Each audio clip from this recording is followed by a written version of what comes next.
Hello students, conjunction नामक lesson के अंतर्गत हम लोग कंजंक्शन क्या है, कितने प्रकार के होते हैं, कैसे उनका प्रयोग किया जाता है, इसके विषय में जानकारी प्राप्त कर रहे हैं। कंजंक्शन वह शब्द होता है जो शब्दों को, वाक्यांशों को अथवा उपवाक्यों को जोड़ता है। ये दो तरह के होते हैं, कोऑर्डिनेटिंग कंजंक्शन और सबऑर्डिनेटिंग कंजंक्शन। कोऑर्डिनेटिंग कंजंक्शन के माध्यम से दो समान पद वाले वाक्यों को जोड़ते हैं, यानी दो स्टेटमेंट को जोड़ते हैं। और इसमें सबऑर्डिनेटिंग कंजंक्शन के अंतर्गत किसी आश्रित उपवाक्य को प्रिंसिपल क्लास से या मुख्य उपवाक्य से जोड़ते हैं। इसके पहले वाले वीडियो में कोऑर्डिनेटिंग कंजंक्शन क्या होते हैं, कैसे उनका प्रयोग किया जाता है, उसके विषय में जानकारी प्रदान की गई है। थोड़ा सा इसमें भी है। कोऑर्डिनेटिंग कंजंक्शन चार तरह के होते हैं: cumulative, alternative, adversative, illative. Cumulative मतलब जोड़ बताने वाले, अल्टरनेटिव विकल्प सूचक, एडवर्सेटिव विरोध प्रकट करने वाले, और चौथा इलेटिव यहां दिया गया। तीन इसके पहले बताए जा चुके हैं। और चौथे इलेटिव कंजंक्शन, परिणाम बताने वाले संयोजक, यानी वे संयोजक जो परिणाम बताते हैं, परिणाम के विषय में सूचना प्रदान करते हैं, वे कहलाते हैं इलेटिव कंजंक्शन, यानी परिणाम सूचक संयोजक। जैसे सो यू आर टायर्ड, तुम थके हुए हो। So you should take rest, इसलिए तुम्हें आराम करना चाहिए। तुम थके हो इसलिए आराम करना चाहिए। देयरफॉर यू वर लेट, तुम देर थे। देयरफॉर यू वर फाइंड, इसलिए तुम्हें अर्थदंड मिला। Conjunction for, let us go by car, चलो कार से चलते हैं। इसलिए कि फार का मतलब इसलिए कि वी आर ऑलरेडी लेट, हम लोगों की पहले ही देर हो चुकी है। Conjunction then, the first bell has gone, पहली घंटी बज चुकी है, गुजर चुकी है। लेट अस स्टार्ट देन, चलो अब शुरू करें। नोट, इन कंजंक्शंस के द्वारा दो ऐसे वाक्यों को जोड़ते हैं, यानी इलेटिव कंजंक्शन के द्वारा दो ऐसे वाक्यों को जोड़ते हैं जिसमें एक कारण होता है और दूसरा उसका परिणाम होता है। जिसमें एक वाक्य दूसरे वाक्य का परिणाम हो, ये कंजंक्शंस। सो है, देयरफॉर, हेंस है, फार है, देन आर। कह रहा है कि इन कंजंक्शन के द्वारा दो ऐसे वाक्यों को जोड़ते हैं जिसमें एक कारण होता है और दूसरा उसका परिणाम होता है, तभी इस कंजंक्शन का प्रयोग करते हैं। इस कंजंक्शन, इसमें मुख्य रूप से जो कंजंक्शन है वो सो है, देयरफॉर है, हेंस, इन तीनों का मतलब इसलिए, और फार का मतलब इसलिए कि, देन का मतलब तब। नोट, इलेटिव कंजंक्शंस में सेमीकोलन के स्थान पर कॉमा का भी प्रयोग किया जा सकता है, यानी इलेटिव कंजंक्शन में सेमीकोलन के जगह पर कॉमा भी लगाया जा सकता है। अब आइए जनरल नोट, आर या नार के अतिरिक्त किसी भी कोऑर्डिनेटिंग कंजंक्शन को लुप्त करके, आर हो या नार हो, इनके अलावा किसी भी कोऑर्डिनेटिंग कंजंक्शन को लुप्त करके इनके स्थान पर कॉमा या सेमीकोलन या कोलन प्रयुक्त किया जा सकता है।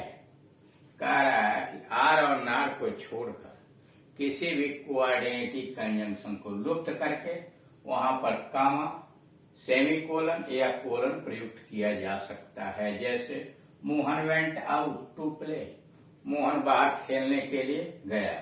अब उसके आगे सेमीकोलन लगा हुआ है। His brother Sohan finished his work, उसका भाई सोहन काम पूरा किया।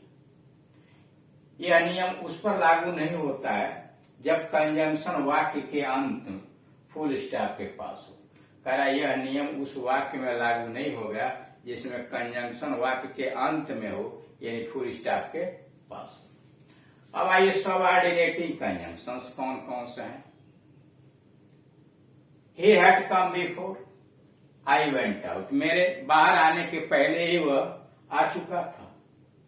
सिंस यू विश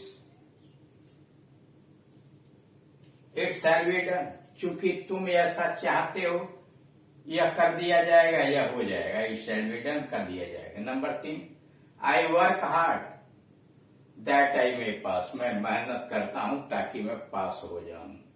चौथा, if you like you may go, अगर तुम्हें पसंद हो तो तुम जा सकते हो। इन वाक्यों में बिफोर, सिंस, दैट, इफ नामक कंजंक्शन के द्वारा एक उपवाक्य को दूसरे ऐसी उपवाक्य से जोड़ा गया है। कह रहा इन वाक्यों में बिफोर, सिंस, दैट, इफ वाले के माध्यम से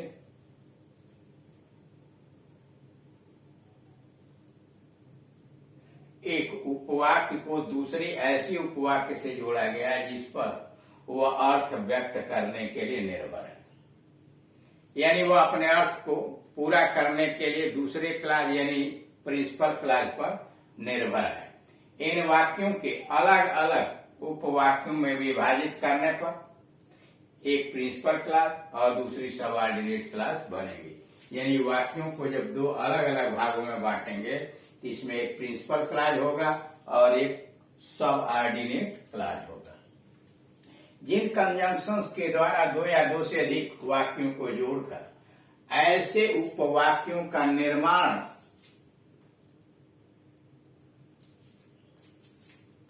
हो, जिन कंजंक्शंस के द्वारा दो या दो से अधिक वाक्यों को जोड़कर ऐसे उपवाक्यों का निर्माण हो, उनमें से एक प्रिंसिपल क्लास बने और से सबऑर्डिनेट क्लास बने, उन्हें सबऑर्डिनेट कंजंक्शन कहते हैं।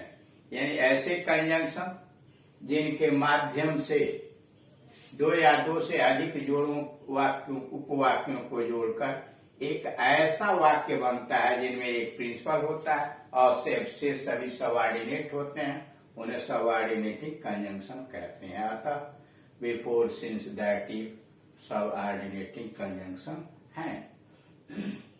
नोट, सबऑर्डिनेट कंजंक्शंस प्राय सबऑर्डिनेट क्लॉज का पहला शब्द होता है। कारण सबऑर्डिनेट कंजंक्शन प्राय सबऑर्डिनेट क्लॉज का पहला शब्द होता है। सबऑर्डिनेट कंजंक्शंस अर्थ के अनुसार निम्नलिखित बातें प्रकट करते हैं। कारण सबऑर्डिनेट कंजंक्शंस अर्थ के अनुसार निम्नलिखित बातें बताते हैं। पहला, टाइम, समय। आई वेटेड फॉर रवि, मैंने रवि का इंतजार किया, अंटिल ही केम, जब तक कि वह नहीं आया। यह टाइम बता रहा है। टाइम बताने वाले कंजंक्शन है बिफोर है, आफ्टर है, व्हेन है, व्हाइल है, अंटिल है, नाउ है, as soon as, no sooner than, so long as, till आदि कंजंक्शन समय बताने के लिए आते हैं। दूसरा, condition, unless he works hard he can not pass, जब तक वह मेहनत नहीं करेगा वह पास नहीं होगा।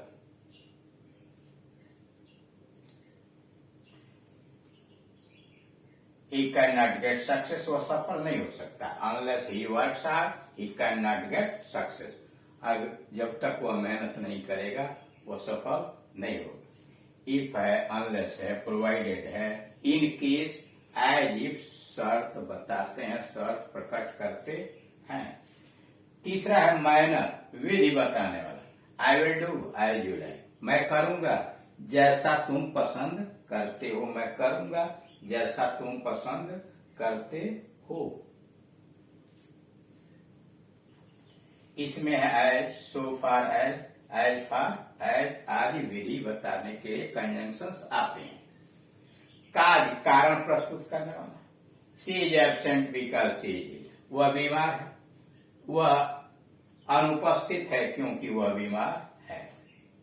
I am glad that you like it, मुझे खुशी है कि तुम उसे पसंद करते हो। इसमें सिंस है, एज है, बिकॉज आदि आते हैं। पांचवा, पर्पज, उद्देश्य व्यक्त करने के लिए कि उद्देश्य क्या है। He went to school so that he might read there, वह विद्यालय गया या जाता था ताकि वह वहां पढ़ सके, अध्ययन कर सके। ही वेंट टू स्कूल, वह विद्यालय जाता था, so that he might read there, वह वहां पढ़ सके। वी ईट, हम खाते हैं, दैट वी मे लिव, ताकि हम जिंदा रह सके, हम खाते हैं ताकि जिंदा रह सके। ही हेल्ड माई हैंड, वह मेरा हाथ पकड़ा, लेस्ट आई शुड फॉल, कहीं ऐसा न हो मैं गिर जाऊं। He held my hand, lest I should fall. That, so that, in order that, आदि उद्देश्य बताते हैं। That, so that, in order that, आदि उद्देश्य बताते हैं। इफेक्ट या रिजल्ट, प्रभाव या फल। इफेक्ट या रिजल्ट, प्रभाव या फल। यू आर सो वीक, तुम इतने कमजोर हो, that you can not run, तुम इतने कमजोर हो, that you can not run. इस वाक्य में दैट का प्रभाव कंजंक्शन की तरह, इस वाक्य में दैट का प्रभाव जो है कंजंक्शन की तरह है। दैट से पहले क्लास में सो या सच प्रयोग होता है, यानी दैट से पहले सो या सच का प्रयोग किया जाता है। तो इस तरह से देख रहे हैं कि सबऑर्डिनेट क्लास का प्रयोग कैसे किया जाता है। इसमें कुछ और प्रयोग बाकी रह गए हैं, अगले वीडियोस के अंतर्गत कर दिए जाएंगे। Thank you.